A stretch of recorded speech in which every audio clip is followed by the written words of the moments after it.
Novus, the new voice. Vox Novus, the new dimension. Vox Novus, thought and movement leaders who will share from their experience and offer tools to help us navigate our rapidly changing world. My name is Victor Fuhrman. Welcome to Vox Novus, the new voice. The Moody Blues 1981 album, Long Distance Voyager, featured a song by Justin Hayward entitled The Voice. The lyrics said in part, "Make a promise, take a vow, and trust your feelings. It's easy now.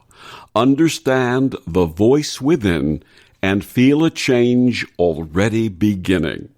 Is that inner voice something that we may all connect with and hear for guidance and healing?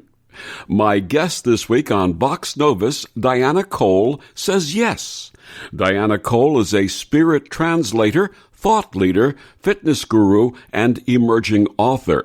She is committed to teaching people how to find freedom from pain and limitation and live a life of abundance, fun, and inspiration.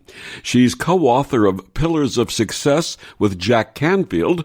Her website is dianacole.com, and she joins me this week to share her path and her latest book, Spirit Translator, 7 Truths for Creating Well-Being and Connecting with Spirit. Please join me in welcoming to Vox Novus, Diana Cole. Welcome, Diana. Hi, thank you so much for having me. And thank you so much for joining us this week. Diana, you were blessed with a father who introduced you to the many of the concepts that we will be discussing today. Please share your early life and how it formed your path. Yeah, I grew up with a father who was a pioneer in the human potential movement. And here in the San Francisco Bay Area where I live and where we've lived, he was sort of a leader in this New Age movement. And ever since I can remember, he was teaching me how to meditate, how to talk to my spirit guide, how to heal myself, how to feel protected when I needed to feel protected. My earliest memory I was trying to go back when I was writing the book and think, when was the first time I really remember meditating? And it was 4 years old that I can remember. So growing up with him was really special. He had a lot of friends who were also leaders in the New Age movement, people who have written books that many of us have probably read, people who have created courses and teachings around their methodologies that we have, heard of. And I think that I was just surrounded by so much wisdom and so many people who were really doing their best to better the world and to help people. And it really, it was really an amazing upbringing. I just didn't realize it until, much later when I looked back on my life. I thought it was sort of normal at the time. I understand that. And you were really blessed to have a dad who encouraged you the way he did. I remember growing up in the 50s, also having my first experiences when I was 4 and 5 years old and being told I had an overactive imagination. So the fact that you were encouraged is so wonderful. What would you say to parents whose children are demonstrating that connection with spirit? Well, I would say what you just said, which is encourage it. The thing is that when we're children, we're closer almost to what I call the spirit world because we haven't lost our memory as deeply as we have as adults, right? So this thing that we call imagination or active imagination is still sort of melding with the world that's invisible and that we can't see. So it's really important, I think, that when kids are young, we help them realize that it's okay to go into their imagination and to foster it and grow it and to help them get even deeper into it, really, so that they can connect with that guidance that is here for us that we can't see. Do you have a sense that the generation that's coming up now is going to be more attuned to spirit than past generations? I think so. My daughter is 18 and I look at her and I look at her friends and I think that what I really notice about them is that they're not close-minded about anything. They're really open to what people are feeling, how people want to express themselves. And I think that the fact that they are open and that they are sort of open for other people's ideas and opinions makes them maybe, more open to exploring the invisible world a little bit more. Absolutely. Now, your personal experience with a back injury was actually a blessing in disguise, wasn't it? It was. I say my pain was my teacher. So, it was really that started me forward on this path I'm on now. And it was the one thing that happened to me that made me feel like I was completely out of control. There was no way I could control my pain or that I could take back what had happened. I felt like, for the first time in my life, I didn't know what I was going to do. There was no way out, right? So I started researching pain, and that was really what put me on my journey moving forward. It was really important for me to understand the aspects of physical pain so I could apply that same teaching to my emotional pain. And there also was an emotional component to the pain involving the end of your first marriage and also the loss of your business. Yeah, what I started realizing is that as I was going through what I call my pain cycles, I started realizing that the physical pain and the emotional pain could all be treated the same way because they were all being felt the same way. So the way that I treated my back injury to cure it is the way that I started trying to cure my emotional pain, and it worked. And can you describe that briefly? Yeah, so it really took for me to pinpoint where my pain centers were, right? So in a physical way, I had to pinpoint exactly where my injury was. And as soon as I did that, then I had to protect that area of my back that was injured so that it wouldn't be re-injured, and so that it was, being protected from all my movement and everything I was doing. And then I had to basically make sure that anything I did moving forward wasn't going to aggravate it more. So I started applying that to my emotional life, and it started working amazing. So when I started feeling emotional pain, I started realizing what I needed to do was go back to the pain center that created that pain I was feeling.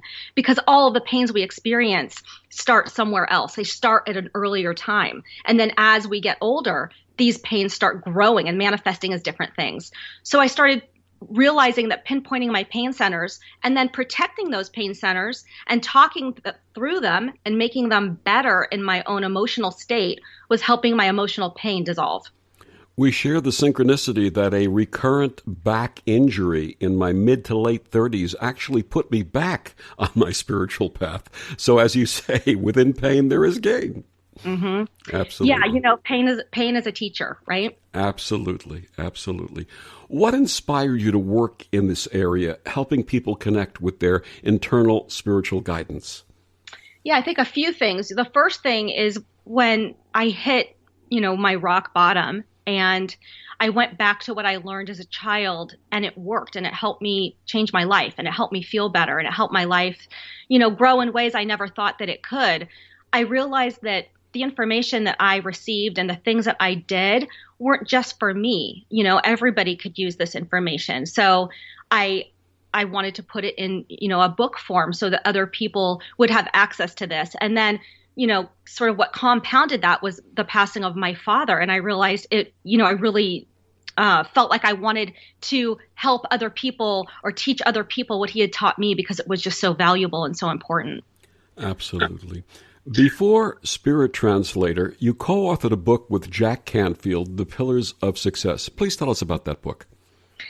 Well, I met Jack Canfield early on in my, before Spirit Translator came out, and he, was just he has been so supportive and, very, he's sort of taken on this like father role in my life for some reason. And he's just been so amazing for me. And I went to Santa Barbara and met with him a few times. I was on his podcast or his Jack Canfield TV show a few years ago. And then the book opportunity came up, and I was, I became one of the contributors to the book Pillars of Success. And it's really just stories of people, that people share of how they became successful. Absolutely. When people hear words like spirit and channel, Many may be thinking that you deliver messages from loved ones who have passed away. How is your work different? Yeah, I don't consider myself a medium. And I think that, to put a label on it, the people who communicate with people who have passed, that we call mediums, are communicating on a different level than I'm communicating on. What I'm doing is I'm talking to my spirit guide and getting direct information from, the thing that I call spirit, which is what some people would call infinite intelligence or God or, all loving, knowing, or heaven, or, whatever label, you give this energy that is, all there is, where we go back to, where we came from. I communicate with that energy through my spirit guide. I had an experience about 5 years ago where I was driving with my family on a local highway here in New York. It was rush hour, but traffic was moving at top speed, 55 miles an hour, and I was in the extreme left-hand lane. And I heard a voice say, "Get out of this lane now." Now, it didn't shout at me. It didn't threaten me. It was advising me. I immediately went to the center lane, and within 5 seconds, there was a multiple car crash in that left lane. Had I not listened to the voice, I would have been in the middle of that accident. Mm-hmm. Can anyone learn to receive that type of spiritual guidance, or is it a gift that only some have? No, I really strongly believe we all have it. And I think that we're all getting messages all the time. Just some of us listen and some of us don't. And sometimes we listen and sometimes we don't.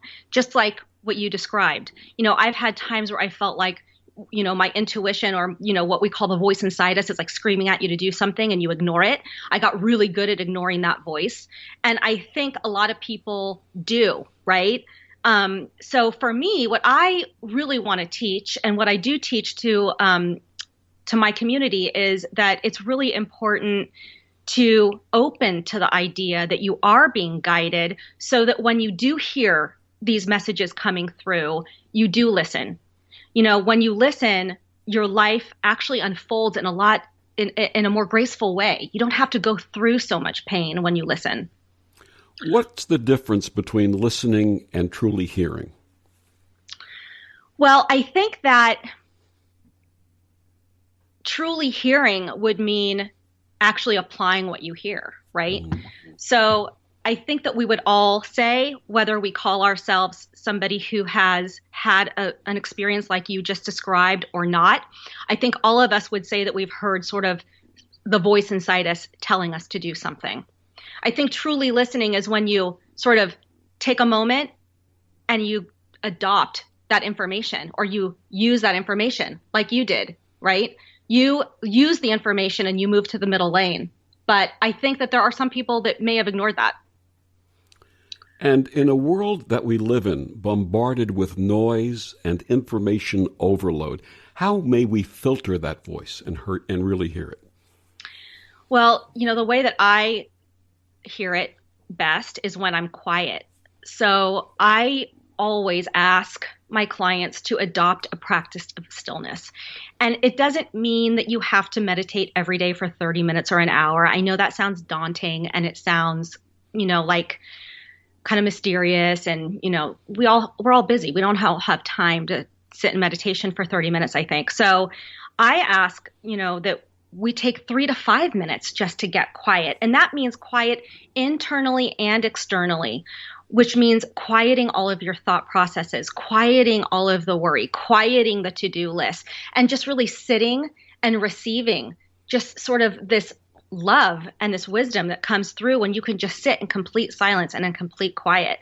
For me, when you know how to get into that space, then that's the first step to being able to receive this wisdom, I think, in a louder voice, in a louder way. Why do you refer to yourself as Spirit Translator? Because I'm really just translating the information that I get, and that's really what I'm doing. I think that in some people will say that they channel. I think that, for me, what I feel is that I'm really just hearing information from an invisible source and relaying it to you. So that's how I came up with Spirit Translator. And some of us hear clairaudient, some of us see clairvoyant, some of us feel clairsentient. How can someone identify their best way of contact? Well, the way that you meet your spirit guide is through meditation.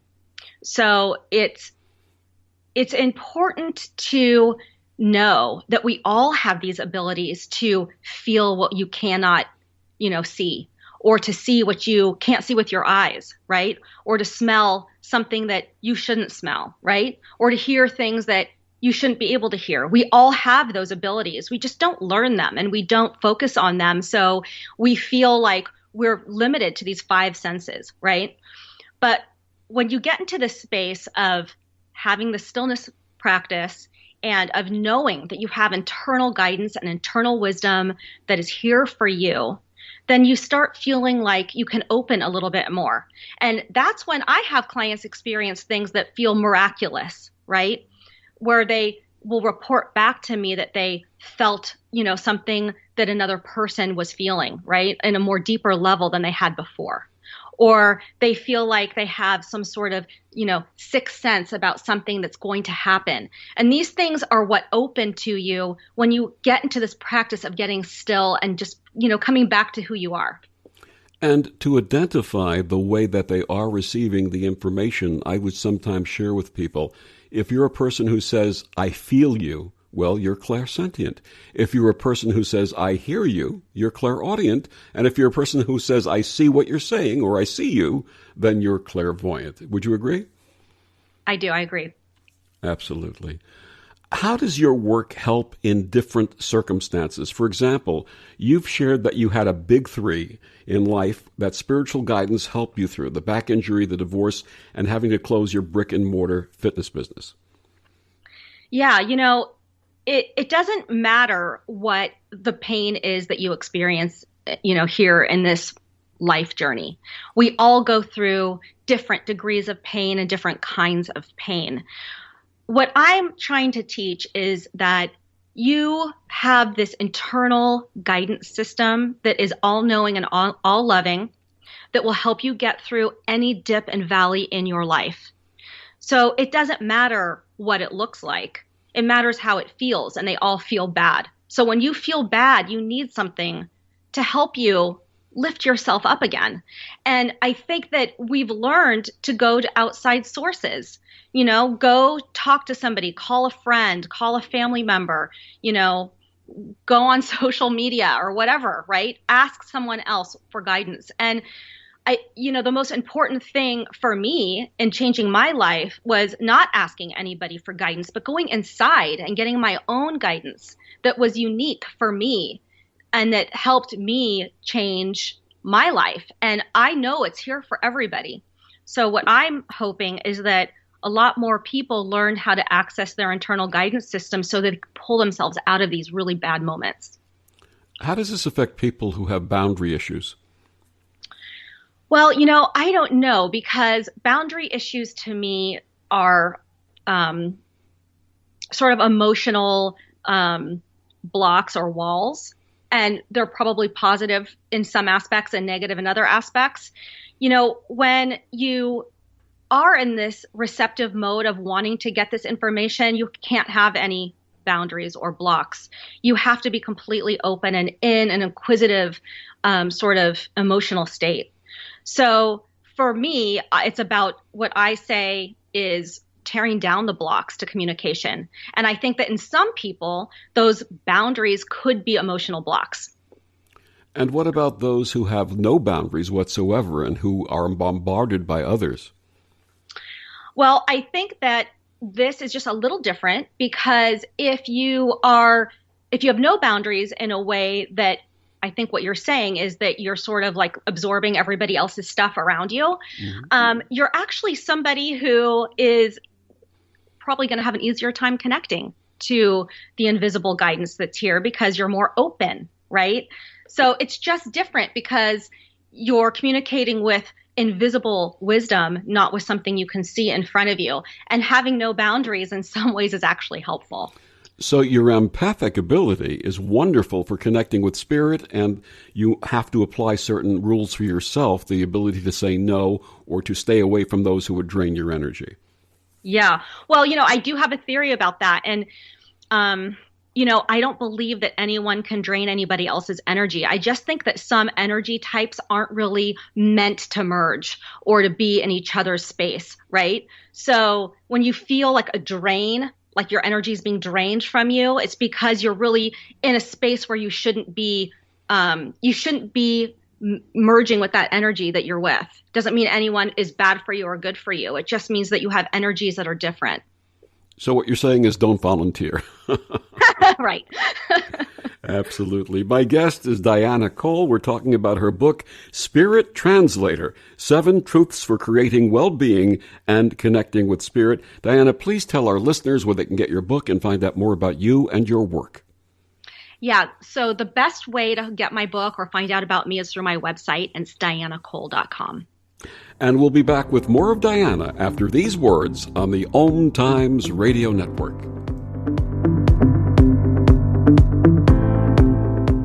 The best of the holistic, spiritual, and conscious world. OMTimes Radio. IOM FM. OMTimes Magazine is one of the leading online content providers of positivity, wellness, and personal empowerment. A philanthropic organization. Their net proceeds are funneled to support worldwide charity initiatives via Humanity Healing International. Through their commitment to creating community and providing conscious content, they aspire to uplift humanity on a global scale. OMTimes, co-creating a more conscious lifestyle. Hello, I'm Sandy Sedgbeer, host of OMTimes Magazine's flagship radio show, What is Going On? My passion is sifting through information, research, and innovations from new thought teachers, speakers, and researchers pushing back the boundaries of what we know about life, energy, metaphysics, and the universe. I love shifting perceptions about who we are, why we're here, and how quickly impossible becomes normal when we open our minds, expand our awareness, and accept that the only limits that exist are those we place upon ourselves. So if you're the kind of forward-thinking, eager investigator of what lies beyond the current reality that most perceive, why not make a date to come play with me in the field of possibilities at 4 p.m. Pacific Time, 7 p.m. Eastern Time every Thursday, and together we can discover what's really going on. Hey, Dad, your prescription will be ready in just a minute. Hey, Dad, your laundry will be ready in just a minute. Dad, your lunch will be ready in just a minute. Hey, honey, why don't you take a minute? When you help care for a loved one, you give them as much time as you can, making sure they're safe and comfortable. But it's just as important that you take some time for yourself. At AARP, we can help with information and useful tips on how you can maintain a healthy life balance, care for your own physical and mental well-being, and manage the challenges of caring for a loved one. Because the better care you take of yourself, the better care you can provide for your loved one. Thanks, Dad. Thank you. You're there for them. We're here for you. Find free care guides to support you and your loved one at aarp.org/caregiving. That's aarp.org/caregiving. A public service announcement brought to you by AARP and the Ad Council.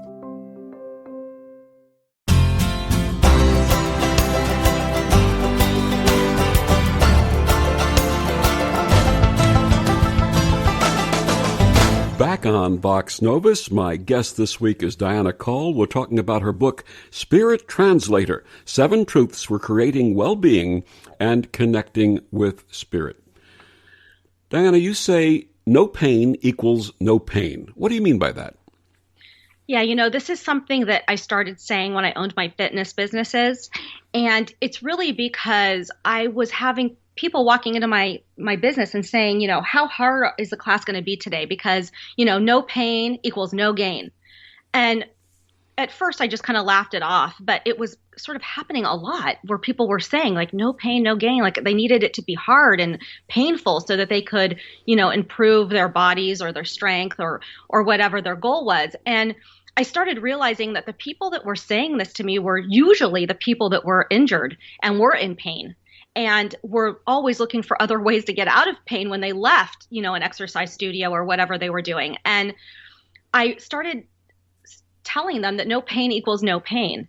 And this is something that I discovered when I was trying to cure my own back injury, is that if I stayed out of pain, the pain started dissolving. But as soon as I did something that hurt my back, then the pain would increase, right?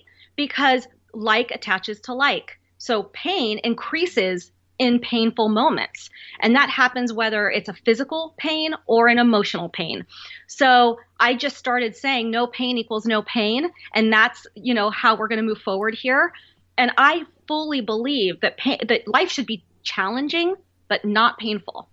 There's an old expression, energy flows where intention goes. Does that apply here? If we pay attention and put our attention on that pain, we're just actually acknowledging it and emphasizing it. Yeah, I think that if you are somebody who has pain, physical pain, for example, and you are constantly talking about it and thinking about it, and it's overtaking your life, and, believe me, I've had a back injury that was debilitating, and I know what that's like to be in that place where you can't really think of anything else. And it is sort of all you talk about with people, and it is sort of all you think about, right? But when you can break that, and you can start talking about other things and start appreciating the things that do feel good and start appreciating the things that you enjoy doing that has nothing to do with that pain, the pain starts decreasing a little bit. So it's intention and attention to gratitude. Right. Yeah. I think that the best way to feel better is to start noticing what you're grateful for, or to start noticing what you like about your life or about yourself. So, in those moments of pain, whether it's physical or emotional, the best way to sort of hyperspace yourself out of it for a moment is to start focusing for as many moments as possible on the things that you are grateful for or the things that you enjoy. Absolutely. You also share that we must also practice cultivating thoughts that reflect the life we want. Practice a change in thoughts and watch a change materialize around you, you say. Please share some examples. Yeah, so I had always felt like I had this life that was sort of running parallel with mine and sort of above me a little bit, that I could sort of look up and look at. And it was the life I should have had. But for some reason, I had made wrong decisions or things didn't go my way, right? And I was living this life that I wasn't meant to live. And I was always trying to figure out, how was I going to live that fabulous life in my mind? Why was I living this one that wasn't great? And when I started realizing that it was actually my life as soon as I wanted it, I started believing that life I wanted was the life I had. I just became the person living in the life that I wanted, and my life changed. So what that meant for me was, instead of looking at my life and thinking like, oh, how terrible, that I have a business that I don't enjoy. Oh, how terrible that I'm a single mom and, I can't pay my bills, right? I started telling myself different stories about my life that were true, but not the stories that were negative. I started telling myself how lucky I was that I was able to live in this beautiful space with my daughter, and that I got to see my daughter every day. How lucky I am that I was able to open a business and become an entrepreneur and experience entrepreneurship. I just started talking to myself differently about my life, and my life started changing as I did. So as you were making these statements, as you were thinking this way, you fulfilled the positive lifestyle you were looking for and the things you wanted. Yeah, I gradually felt myself leap up to the life that I actually wanted to live, because the life in my head that I wanted was, I had all of these, I didn't have problems in that life. And I had, I was able to go on vacation in that life. And I didn't have to, have a business in that life that I didn't like. And, all kinds of things, right, that we think, what if I had made a different decision? What would my life look like? It would probably be better, right? And I just started deciding that better life was my life, and that I was going to make the leap up to it, is what I say. I made the leap up to the life I wanted by believing that was the life I was in. and it became it. A lot of our listeners may be out of relationship right now for one reason or another, and may be saying, when will I find that right partner, that perfect partner? What would you say to them? Yeah, I think that a lot of people have that question, and it's a tough one because when we are sort of desperately wanting something and holding on to it really tightly, we're keeping it away from us. So it's tough to say, don't want that anymore. And that's not what I would say. What I would say is, have the desire to share, your life with another person, know that it's coming towards you and let it go and move on to the next thing. Because as we hold on to it and we hope, we activate the energy of hope, which holds us from the energy of I realize, right? So it's really important to know it's possible and it's there, know it's coming toward us, and move forward without the energy of hope or doubt. Many folks pray or have some form of asking for change, but we really need to put our intention behind this, don't we? How may we meld our beliefs with our reality? Yeah, I learned as a child that prayer was a one-way conversation, and that what needs to happen is a two-way conversation, meaning ask and receive, right? So I think it's important to know what you want answers to and learn how to go inside and hear those answers for yourself. The action of prayer is a lot of times the action of hoping for something. And I would like to change that conversation for people as much as possible so that the prayer doesn't become this sort of, I doubt this will happen, but I hope it will sort of exercise, but instead to say, I am grateful for XYZ. I know I will get XYZ because I am entitled to it. Being a human being, I'm entitled to love. I am entitled to happiness. It's here for me. And having that attitude in prayer and just feeling more thankful and open and asking for guidance, I think is a much more effective way of approaching prayer. There's a wonderful old story about a gentleman who goes to his specific house of worship every Sunday. And after everyone has left, he goes to the altar and he gets down on his hands and knees and he has a conversation with his Creator. And he says, I need a favor. I've never asked for anything for myself. My wife needs surgery. We have no money and no insurance. Please let me win the lottery. A week goes by and nothing happens. The following week, same story. He gets down. I don't understand. I've been a good person, a loving person.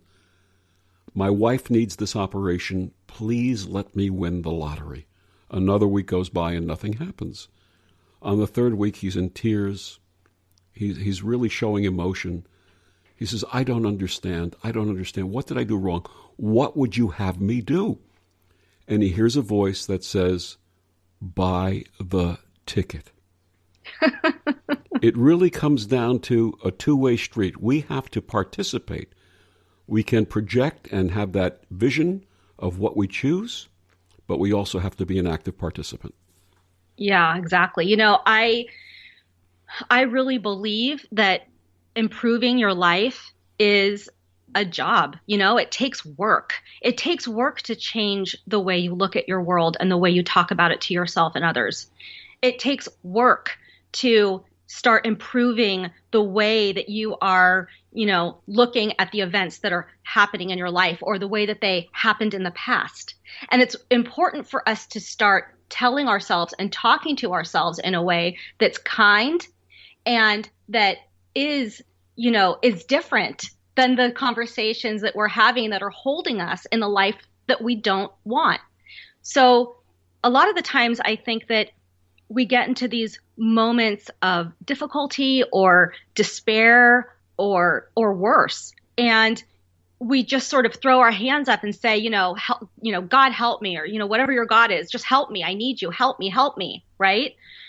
But the help is there for us.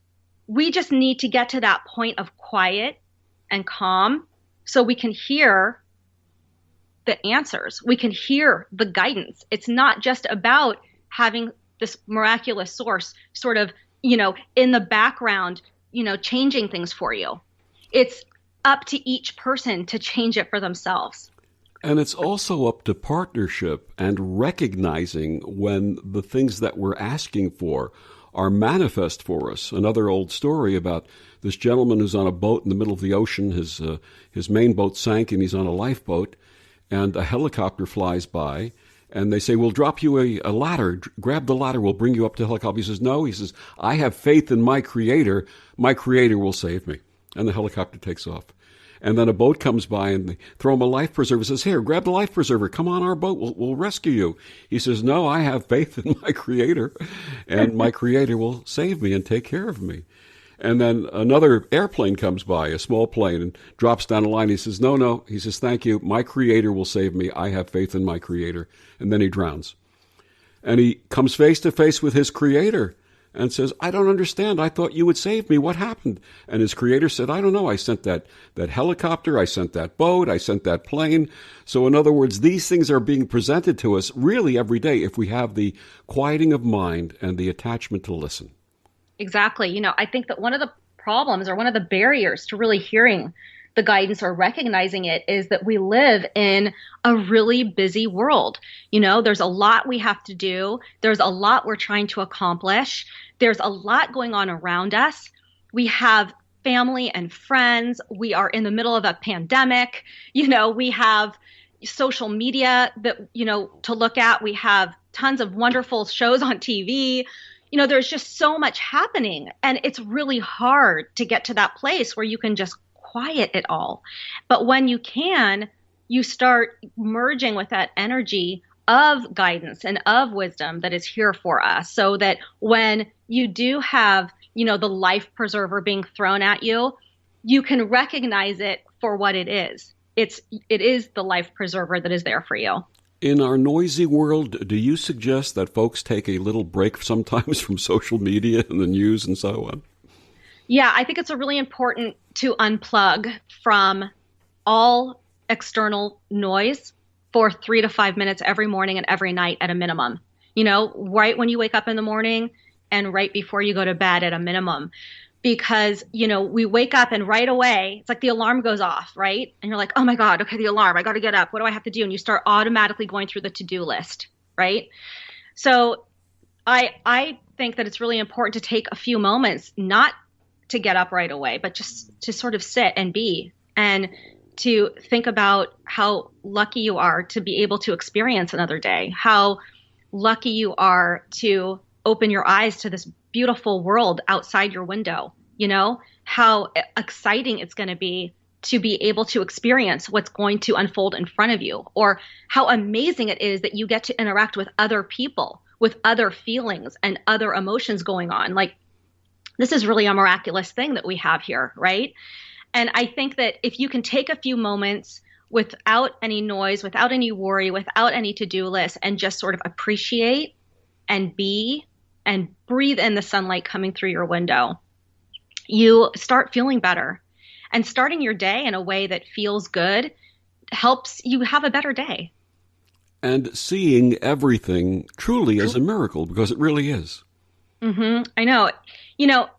It's funny because people will say to me like, oh, I don't believe in miracles. And the fact is, it's a miracle that I'm looking out my window and I can just see so many trees that are always green, right? It's a miracle that I can see a butterfly that has so many colors in its wings. You can't even imagine how that happened, right? It's a miracle that we are here, living and breathing people who came here sort of mysteriously and vanished somewhat mysteriously, right? It's a miracle. All of it is. And when we start looking at our lives as, sort of extensions of miracle, then we start expecting that things can happen that don't seem, realistic. And those things that happen that don't seem realistic are oftentimes the things that make us feel really excited. Absolutely. The wisdom of Diana Cole. Her book is called Spirit Translator, 7 Truths for Creating Well-Being and Connecting with Spirit. We'll be back with more of Diana after these words on the OMTimes Radio Network.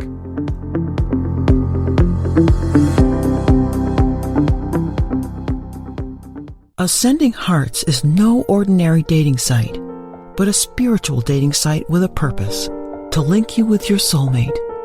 We engineer the serendipity so you can trust that you will attune with someone that has the same matching vibration as you. Ascending Hearts, the conscious dating site for the spiritually aware. Try Ascending Hearts for free. AscendingHearts.com. Right now, our country feels divided, but there's a place where people are coming together. I gotta tell you, I was nervous to talk to someone so different than me. Me too, but I'm glad we are.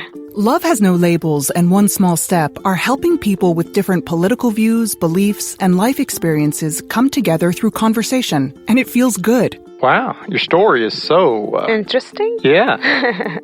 When people actually sit down, talk, and listen to one another, they can break down boundaries and connect as human beings. At lovehasnolabels.com/onesmallstep, you can listen to amazing, life-changing conversations and find simple tools to start a conversation of your own. I know one thing. This conversation gives me hope. It gives me a lot of hope, too. Take a step toward bringing our country and your community together by having the courage to start a conversation at lovehasnolabels.com/onesmallstep. A message from StoryCorps, Love Has No Labels, and the Ad Council. I'm Kathy Williams, host of Sexy Mom Abundant Life radio show on Thursdays at 5 p.m. Eastern, 2 p.m. Pacific. On the show, we explore living abundantly in every area of your life.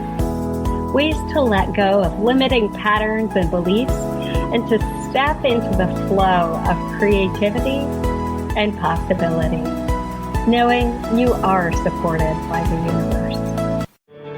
Hi, we're the Goo Goo Dolls. We're fortunate that we can give our daughters everything they need to grow and learn. But not every child can focus on classes and play dates. Nearly 13 million kids in the U.S. face hunger. That's 1 in 6. School lunch might be their only meal each day, and it's heartbreaking to imagine any child going to bed hungry. We're dreaming of a perfect day when kids can smile, play, and just be kids without worrying about where their next meal will come from. Feeding America is working to make that perfect day a reality. Each year, the Feeding America network of food banks rescues billions of pounds of good food that would have gone to waste. That food is given to families and children in need. Being a kid should be about doing things that make an ordinary day extraordinary. Learning to play an instrument, building a sandcastle, hosting tea parties. Hunger should never be an obstacle to growing up. You can help end childhood hunger in your community by visiting feedingamerica.org.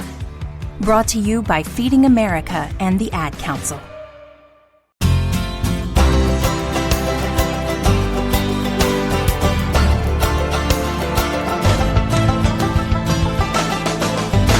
Back on Vox Novus, my guest this week, Diana Cole. Her book is called Spirit Translator, 7 Truths for Creating Well-Being and Connecting with Spirit. Diana, in your book you have a chapter entitled, The Earth is Your Guru. What may it teach us? Yeah, the Earth is here, I think, to teach us that it is possible to bloom and to prosper no matter what is happening. So no matter what is happening around you, no matter what you're feeling, no matter how bad things look, right? You can still bloom and you can still feel good. And I think that when you look outside and you see that, flowers are blooming and the trees are green, no matter what the weather is, no matter what's happening, the earth is regenerating. The earth is, vibrant. And it's important, I think, for us to look at that as an example of how to live. So it doesn't matter what events we see on our path. It doesn't matter how we look at our lives. We can still be vibrant and we can still bloom and grow and prosper. I have a wonderful friend from the United Kingdom, and over there, in Great Britain in particular, they've developed a practice called earthing, which is to, in every way possible, connect to the earth, to ground to the earth, including they have earthing blankets and the practice of going outside when possible and safe barefoot and digging your feet into the earth. How important is grounding and earthing?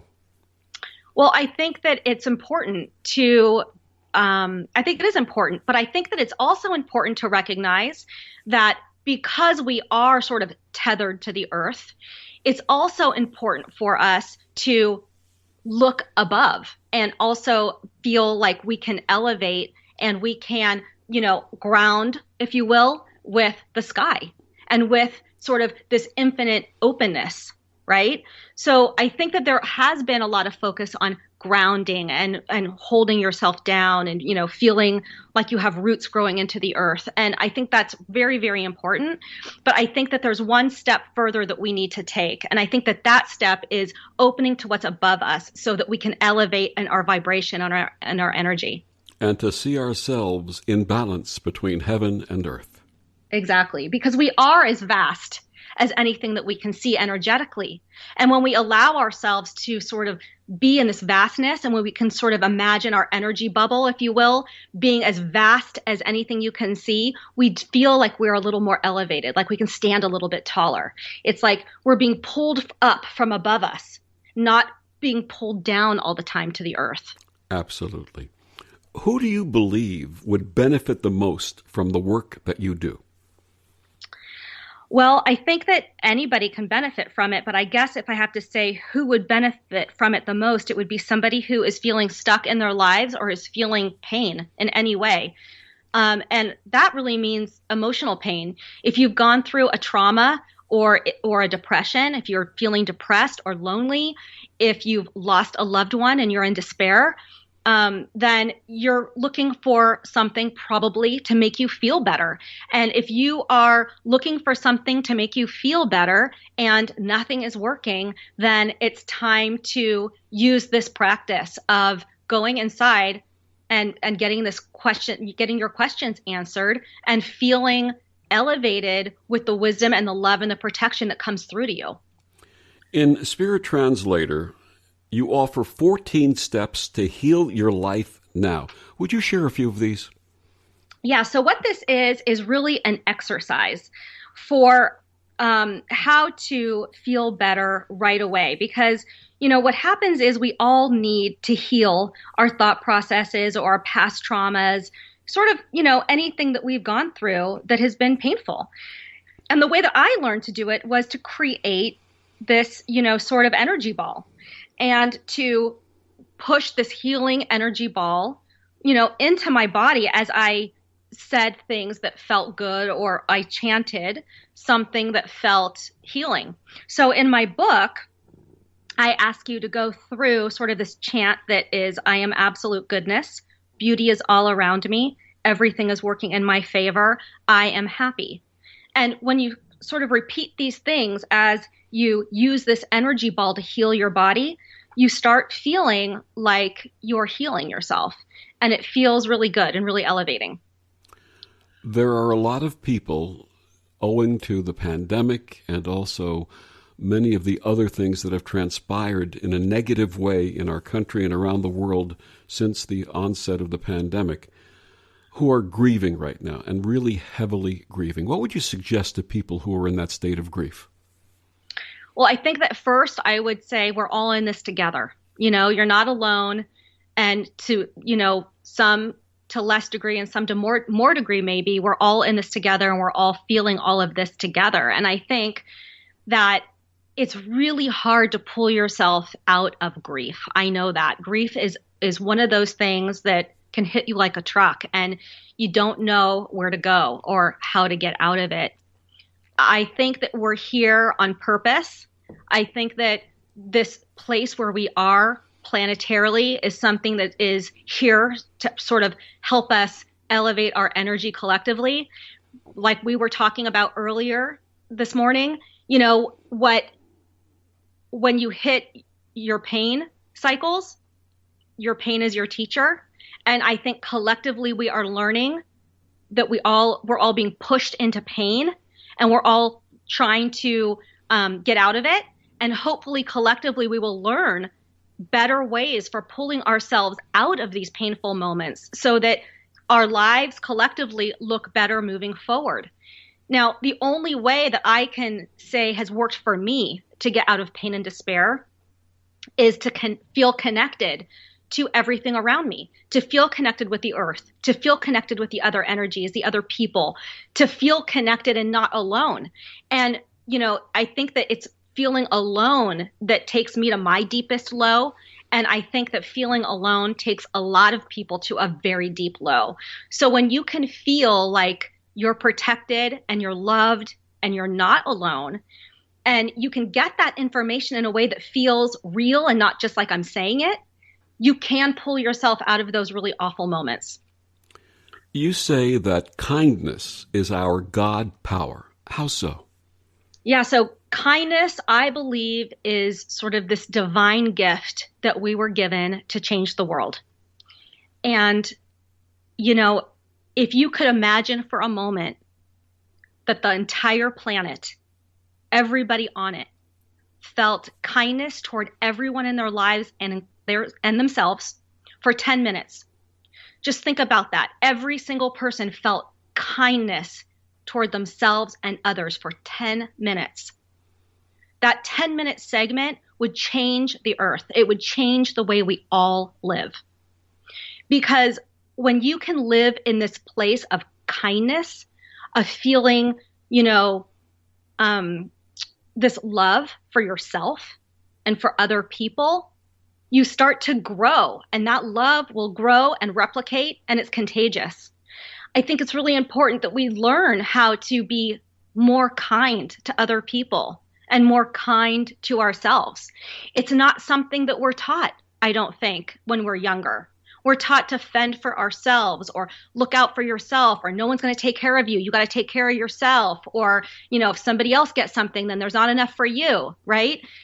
And I think that if we can change that conversation and we can teach our children and learn ourselves to be kind toward one another and kind to ourselves, then all of a sudden, I think a lot of us are going to feel a lot better. We've had discussions on these shows that I do about radical acts of kindness and compassion, going out of your way to be helpful and loving and compassionate to someone who truly needs it. And something as simple as holding the door. I was taught as a child, when you leave a building, you hold the door and allow anyone who's coming behind you to walk out. Just a simple act like that. Or helping someone cross the street if they feel uncomfortable. Or reaching for something on a shelf that they can't reach. Silly, everyday little things that mean so much. Mm-hmm. I think that's really important. And also, holding the door open for somebody, that might be the only kind thing that person experiences all day.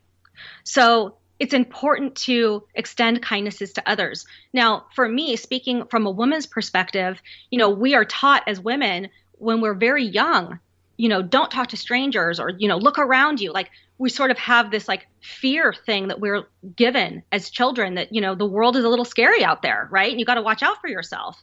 And, I think that fear for a lot of people may block sort of this energy of kindness. And I don't mean that you should go out and talk to strangers or that you shouldn't be aware of your world. But I think that you don't even have to hold the door open for somebody. If you can just look at another person and feel kindness toward them, then you're already doing the work. The energetic kindness, the transfer of kindness in an energetic and quiet and simple way. Exactly. Just to look at other people and think, send them love. Think kind thoughts about them. Don't judge them. Don't say things to yourself about them. Say things to yourself about them that are kind, right? Look at how beautiful that woman is on the street. Look at how amazing that, that child is playing, on the street. Look at how, and just sort of noticing these nice things about other people, and not noticing the things that aren't nice. Absolutely. And of course, self-kindness, self-love, and self-compassion. Yeah, I say self-talk is your prayer. And I really believe that the conversations that you have with yourself are your ask. So every conversation that you have with yourself is energetically pulling something towards you. And it can be something positive or negative. It can be something you want or something you don't want, depending on the conversations you're having in your own mind. So strengthening those conversations that you have with yourself strengthens you. Meaning, how many times have you looked in the mirror and thought, I'm beautiful, right? How many times have you thought about yourself and thought, I did a really good job today. I'm really happy with how I handled that. I look really good right now. I feel really good right now. You know, we don't have these conversations with ourselves, I don't think, very often. And these are the conversations that can change the way we perceive our world. Because really what makes us happy is perceiving that our world is good. So when you can believe your world is good because you're seeing all of the good things in it, you automatically elevate your happiness level. The wisdom of Diana Cole, her book, Spirit Translator, 7 Truths for Creating Well-Being and Connecting with Spirit. Diana, one more time, please tell our listeners where they can get your book and find out more about you.